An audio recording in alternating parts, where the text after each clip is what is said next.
Здравствуйте, агентство «Интерфакс». Ну, все интересуются итогами переговоров в Эр-Рияде. Я уверен, вам доложили уже. Как вы их оцениваете? Есть ли позитивный результат, если так можно сказать, от этих переговоров? Да, мне доложили первое. Второе, я оцениваю их высоко. Результат есть. Первое, о чем бы хотел сказать, это о том, что мы договорились возобновить в нормальном режиме работу дипломатических ведомств. Постоянное выдворение дипломатов из Вашингтона, из Москвы ни к чему хорошему не приводит. У нас, если так дело дальше пойдет, в этих зданиях будут работать только одни уборщицы, чей труд тоже, безусловно, надо ценить, но это не то, ради чего создаются дипломатические представительства. Это первое. Второе, мы, на мой взгляд, сделали первый шаг для того, чтобы возобновить работу по самым разным направлениям, которые представляют взаимный интерес.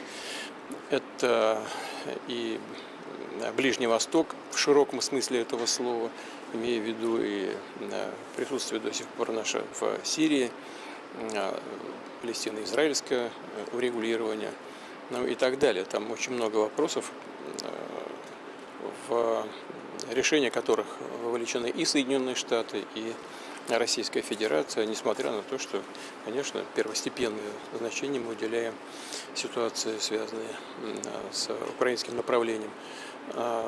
Но у нас есть и другие вопросы, и экономика, и наша совместная работа на мировых энергетических рынках.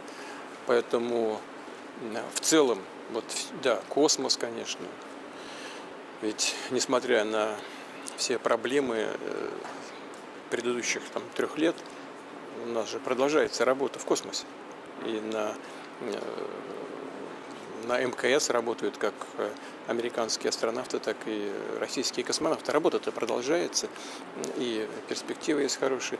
Все это было предметом обсуждения, предметом рассмотрения на встрече в Эр-Рияде. Оценка положительная. Да, и, извините, и в целом, как мне докладывали, она была очень доброжелательной.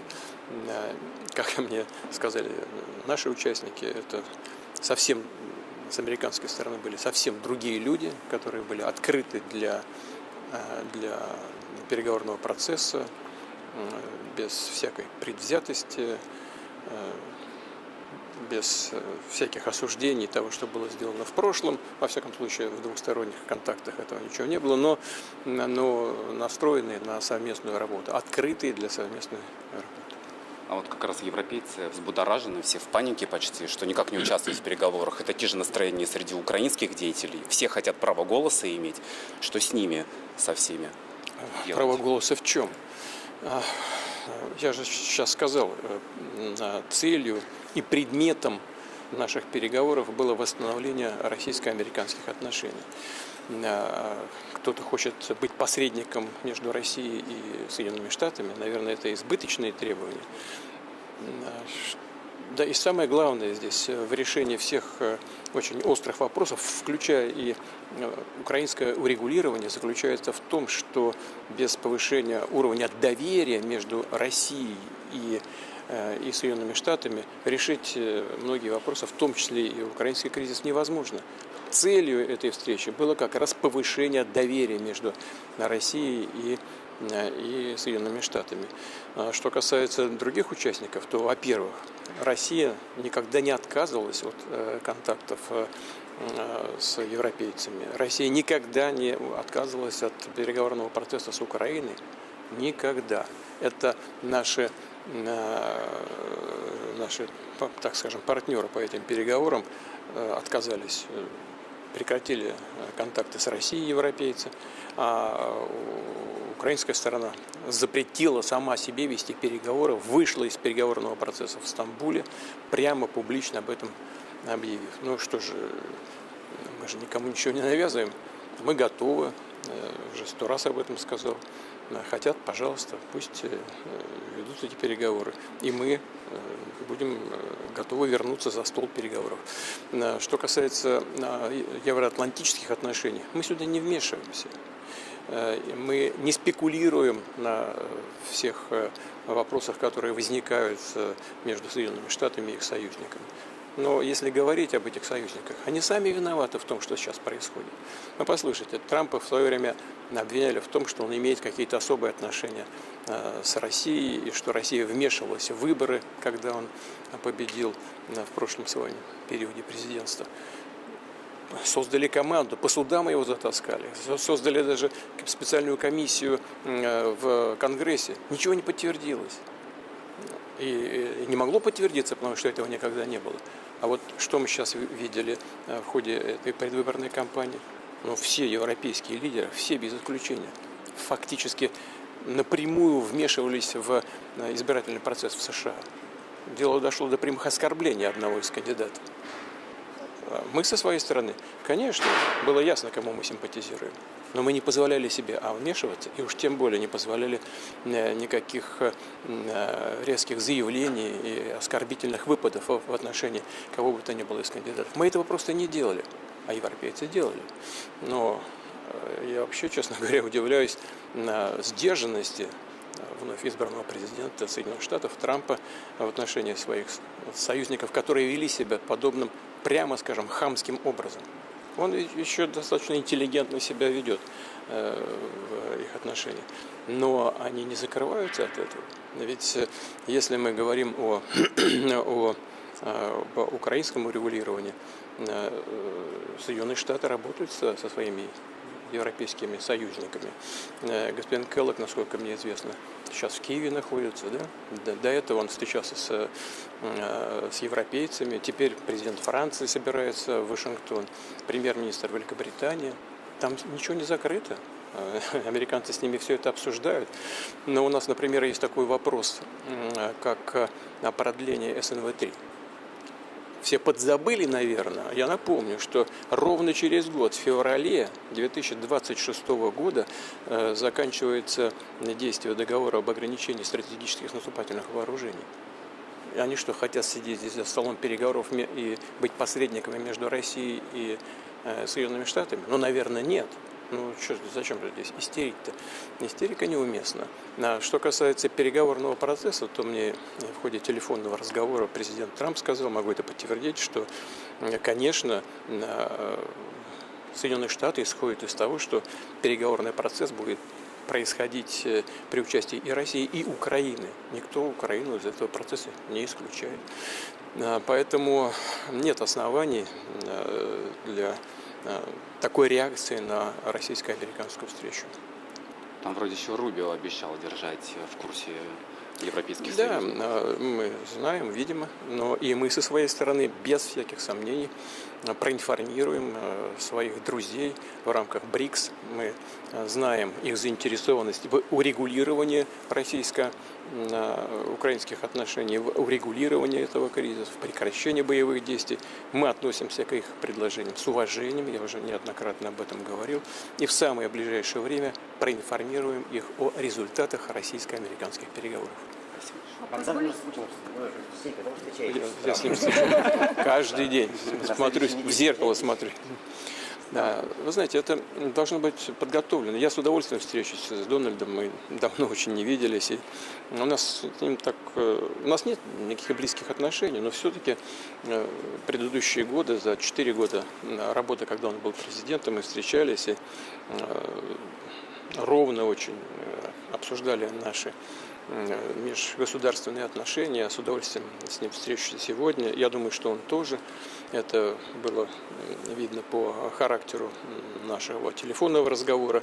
Но мы находимся в таком положении, что недостаточно встретиться, просто, чтобы чай, кофе попить, посидеть, поговорить о будущем.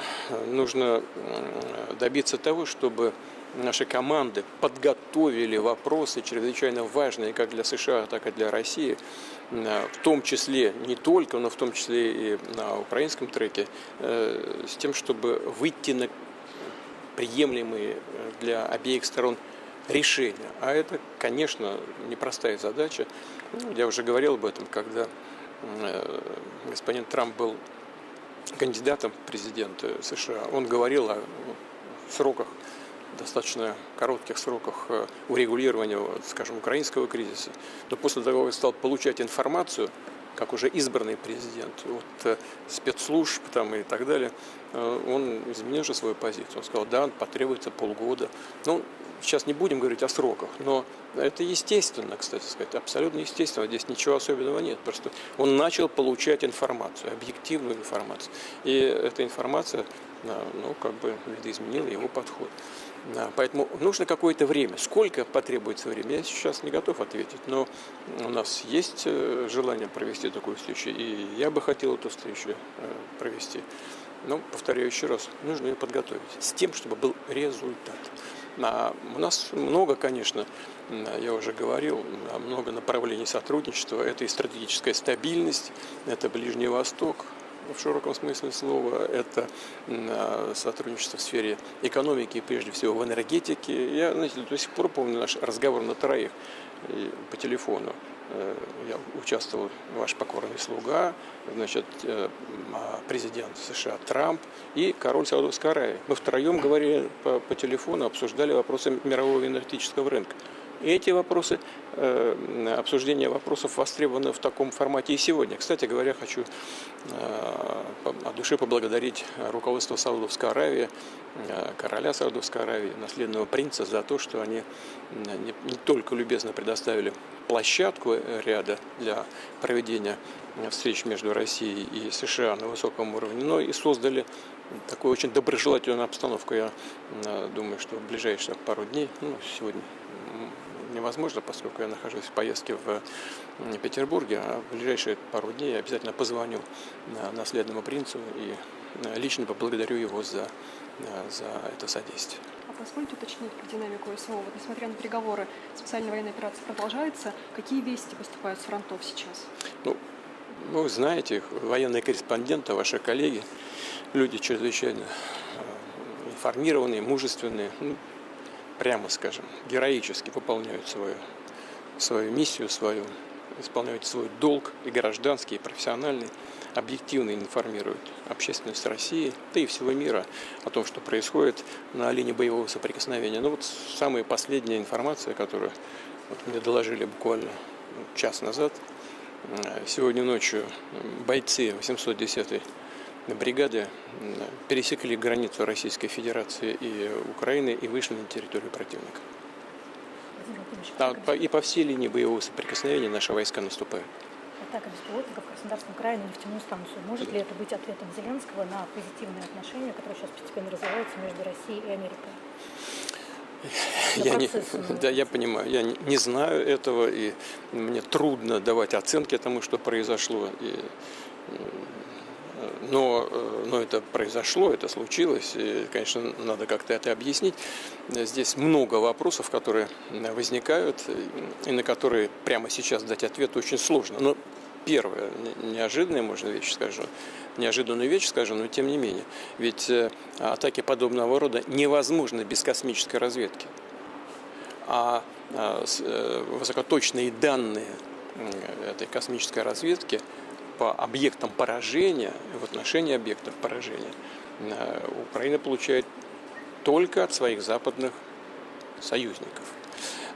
И кто конкретно дал вот эти космические данные, космические снимки предоставил по объектам Каспийского трубопроводного консорциума, я сейчас не знаю, но совершенно точно я могу вам с полным основанием на то сказать, что самостоятельно украинские вооруженные силы этого сделать не в состоянии. У них нет соответствующих космических спутниковых группировок. Это первое. Второе заключается в том, что на этом объекте не было, и до сих пор нет, средств ПВО, российских средств противовоздушной обороны. И понятно почему, потому что мы исходили из того, что это не может быть объектом для нападения. Это же, строго говоря, не российский объект, это объект международной энергетической инфраструктуры. Акционерами Каспийского трубопроводного консорциума являются и американские компании, по-моему, это «Шеврон», и европейские, в том числе Эни, ну и российские «Лукойл». Мы и денег-то за этот транзит получаем совсем, ну, образно говоря, 5 копеек. Это для нас никакого экономического смысла не имеет. Мы просто предоставляем услугу нашим казахстанским друзьям и тем партнерам, которые работают в Казахстане. И нефть, которая добывается, она, ну, так можно в целом сказать, поскольку она добывается в рамках СРП, значит, соглашения о разделе продукции, она фактически является собственностью компаний, которые ее добывают. В данном случае американских компаний, там, европейских компаний. Ну, и это, в общем, конечно, не критический объем, но все-таки заметный объем на мировых рынках. И, разумеется, поражение такого объекта, в атаке использовалось 6 беспилотников, оно будет сказываться на мировых энергетических рынках. Прежде всего потому, что, к сожалению, невозможно быстро восстановить его, этот объект. А невозможно его быстро восстановить в связи с тем, что в основном там присутствует западное оборудование, и западное оборудование и пострадало. Кстати говоря, вот мне только что сказали, что европейцы продлили санкции в отношении России, в том числе конкретно речь идет о невозможности поставок нам западного оборудования в сфере нефти и газодобычи.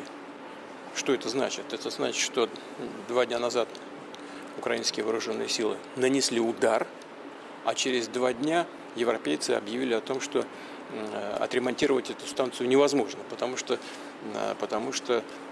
основное оборудование там европейского производства, в том числе немецкой компании Siemens. Если бы это оборудование поступило завтра, послезавтра, то тогда и то потребовалось 1,5-2 месяца. А теперь что это означает? Что не будет оно поставлено вообще? Конечно, так вот, если чисто формально посмотреть, это похоже на какие-то скоординированные действия. Но мне не хочется в это верить. Я думаю, что это случайно. Просто европейцы идут своим путем и не обращают внимания на то, что происходит. Но формально, если посмотреть на то, что происходит, это похоже на какую-то координацию. Зачем им это нужно? Непонятно, потому что это ведет к стабильно высоким ценам на энергоносители на мировых рынках, в чем потребители энергоресурсов, такие как европейские компании, конечно, не заинтересованы. Кстати говоря, действующая администрация тоже многократно объявляла о том, что она стремится к тому, чтобы стабилизировать или даже понизить цены на энергоносители. Но действия подобного рода, конечно, прямо противоположны достижению тех целей, которые ставит перед собой американская администрация. Ну вот сейчас, знаю, что еще вчера участники консорциума проводили совещания по этим всем проблемам, которые возникли, и для себя решают, что делать дальше. Но, повторяю, это даже не столько наша проблема, сколько проблема иностранных инвесторов и иностранных участников КТК. Спасибо. Спасибо. Спасибо большое. Всего хорошего. Спасибо.